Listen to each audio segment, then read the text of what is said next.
जम्मू कश्मीर से इस वक्त की बड़ी खबर आपको बता दें, सुरक्षा बलों से मुठभेड़ में 3 आतंकी मारे गए हैं, यानी कि 3 दहशतगर्द यहां मारे गए हैं। पिछले 24 घंटे में जम्मू कश्मीर में 2 एनकाउंटर हुए। कुलगाम में यहां थोड़ी देर पहले ही दूसरा मिलिटेंट ढेर हुआ है। यहां सर्च ऑपरेशन भी जारी है। मारे गए दहशतगर्द के पास से AK-47 राइफल बरामद की गई है।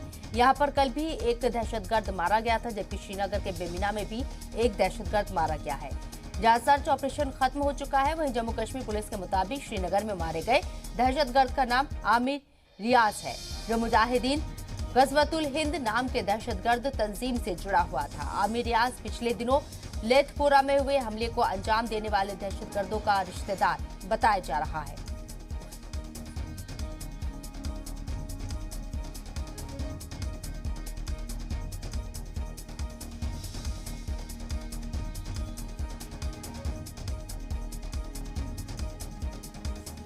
और इस खबर पर हमारे नुमाइंदे फारूक वानी हमारे साथ मौजूद है, उनका रुख करते हैं। फारूक, अभी सूरत हाल क्या है? देखिए, जो ऑपरेशन है वो खत्म हो चुका, क्योंकि जिस तरीके से सर्च ऑपरेशन कल शाम शुरू किया गया था जम्मू कश्मीर पुलिस और सुरक्षा बलों को की तरफ से, जिनमें उनको इतला थी कि जो बेमिना इलाका है वहां पे मिलिटेंट छुपे हुए हैं, और जो ही वहां पे सुरक्षा बलों की टीम पहुंची तो मिलिटेंटों ने उनको देखकर फायर किया था, जिसके बाद यह मुठभेड़ शुरू हो गई। और आमिर रियाज, जो कि गजवतुल हिंद से ताल्लुक रखता है, मिलिटेंट पुलवामा क्षेत्र से हैं, उसको इस मुठभेड़ में मारा गया है और ऑपरेशन खत्म हो चुका। हालांकि जम्मू कश्मीर पुलिस ने जिस तरीके से कहा, और मिलिटेंट संगठन गजवतुल हिंद ने एक ऑडियो मैसेज भी जारी की है, जिसके अनुसार कहा जा सकता है कि जो आमिर रियाज हैं ये काफी समय से सक्रिय थे, और 6 नवंबर से ये बताया जा रहा है इसके बारे में एक फिदाइन थे ये, और तब से ये मिसिंग थे 6 नवंबर से, और जम्मू कश्मीर पुलिस लगातार इसको तलाश कर रही थी। और ऑडियो मैसेज में भी वो खुद बता रहा है कि किस तरीके से हम जो है अपने हक के लिए जिहादी हमारे पास विकल्प हैं कि हम अपने राइट्स के लिए लड़े। तो ये उनकी ऑडियो मैसेज में जारी की गई है गजवतुल हिंद की तरफ से। और पुलिस के अनुसार भी जैसे कहा जा रहा है कि फिदाइन अटैक होने वाला था, जो बेमिना इलाके का जम्मू कश्मीर पुलिस का कैंप है वहां पर।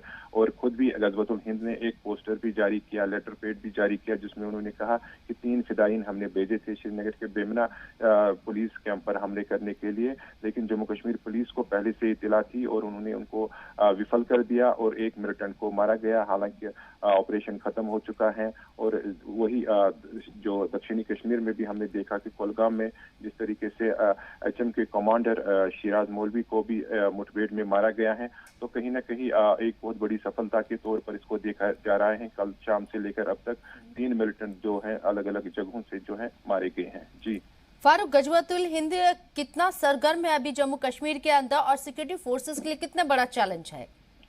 देखिए, गजवतुल हिंद की अगर हम बात करें तो श्रीनगर में कई तरह के अटैक इससे पहले भी हुए हैं TRF की तरफ से, और उसके बाद हमने देखा कि गजवतुल हिंद ने दक्षिणी कश्मीर के कई क्षेत्रों में माइन ब्लास्ट भी किए हैं, और कई जो CRPF कैंपस हैं उन पर भी अटैक्स हुए हैं, और कई तरह की किलिंग्स में भी इनका हाथ बताया जा रहा था। इससे पहले कई तरह के अटैक्स हमने देखे जो दक्षिणी कश्मीर के क्षेत्रों में हुए। तो काफी समय से ये भी सक्रिय हैं, और श्रीनगर में भी इन्होंने अपनी गतिविधियां भी तेज की थी। और आज जिस तरीके से इसको मुठभेड़ में मारा गया है, कहीं ना कहीं जम्मू कश्मीर पुलिस को एक बड़ी सफलता इससे मिली है, क्योंकि हमने देखा कि जो चैलेंजेस जम्मू कश्मीर पुलिस को थे, जिस प्रकार से हम देख रहे थे कि लगातार ग्रेनेड अटैक्स हो रहे थे, जो माइनॉरिटी कम्युनिटी किलिंग्स हो रही थी, हालांकि उसमें TRF शामिल था, लेकिन अंसार गजवतुल हिंद की एक बहुत बड़ी अहम भूमिका रही है उसके पीछे।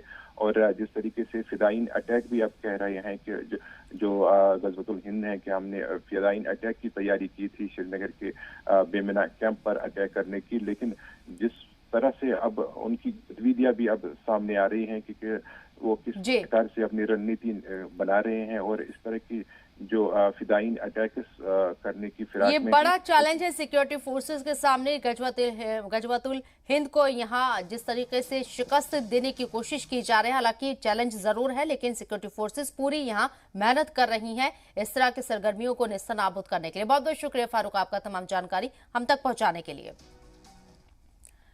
और कोविड-19 के प्रतिबंधों में छूट के साथ ही कश्मीर फिर से गुलजार हो गया है। डल झील में आजकल खूब यहां सैयाह दिखने लगे हैं। हाल ये है कि दिसंबर तक यहां के तकरीबन 80% होटल और हाउस बोट बुक हो चुकी हैं।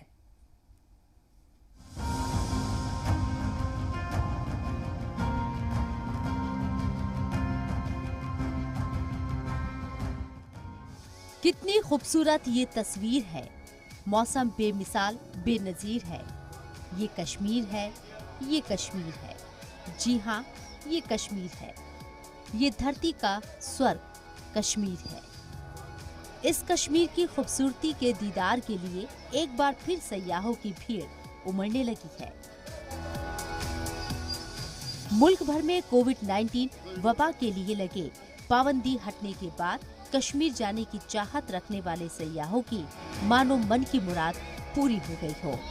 फिर से कश्मीर की वादियां गुलजार होने लगी हैं। मजा आता है, ठंड है, अच्छी ठंड है, स्नो होता है, मजा आता है। बहुत अच्छा लग रहा है। हमने ये ऐसा मौसम कभी पहले देखा नहीं, पहली बार ही आए हैं और अच्छा लग रहा है।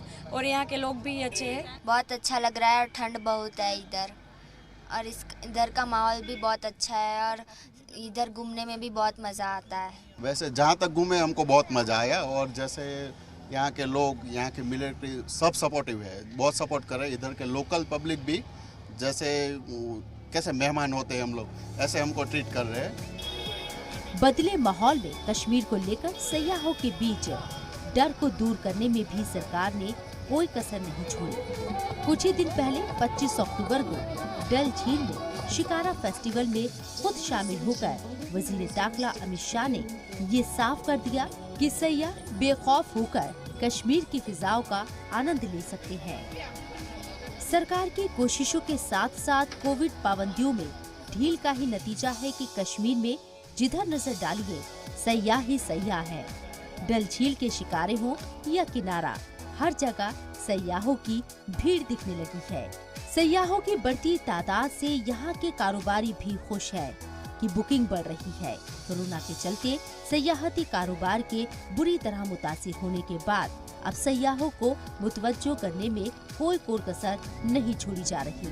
यहाँ के कारोबारी सयाह को खुसूसी छूट भी दे रही है। हाल ये है कि दिसंबर तक तकरीबन 80% बुकिंग हो चुकी है।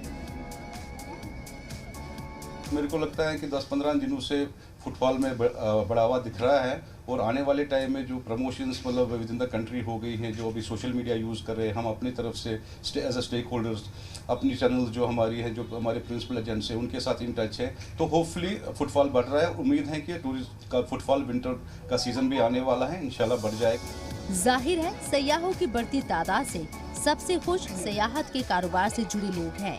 साथ ही यहाँ जितने ज्यादा सयाह आएंगे, सरकार का खजाना भी उतना ही भरेगा, जिससे घाटी की और तेजी से तरक्की होगी। कोविड महामारी और कुछ हालातों की मार, इस सब से अगर कश्मीर में कुछ प्रभावित हुआ तो वो कश्मीर का पर्यटन है।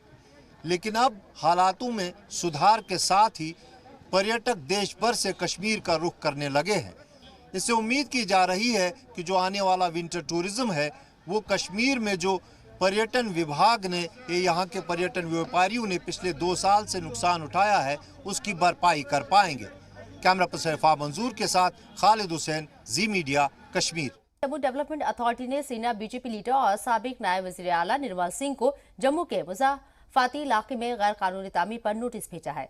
गुज़िश्ता साल ही निर्मल सिंह अपने नए मकान में मुंतकिल हुए थे। वाज़ेह हो कि ये मकान नगरोटा के बन गांव के फौजी असला डिपो के करीब तामीर किया गया है और मरकज की जानिब से जारी नोटिफिकेशन के मुताबिक आर्मी जोन के 1000 गज के अंदर कोई भी तामीर गैर कानूनी है। जेडीए की नोटिस में तामीर मकान को 5 दिन के अंदर मुनहदिम करने की हिदायत दी गई है। नोटिस में कहा गया है कि 5 दिन में अगर घर को मुनहदिम नहीं किया जाता है तो जेडीए का अमला इसे गिरा देगा और इसका खर्चा भी मकान मालिक से वसूल किया जाएगा।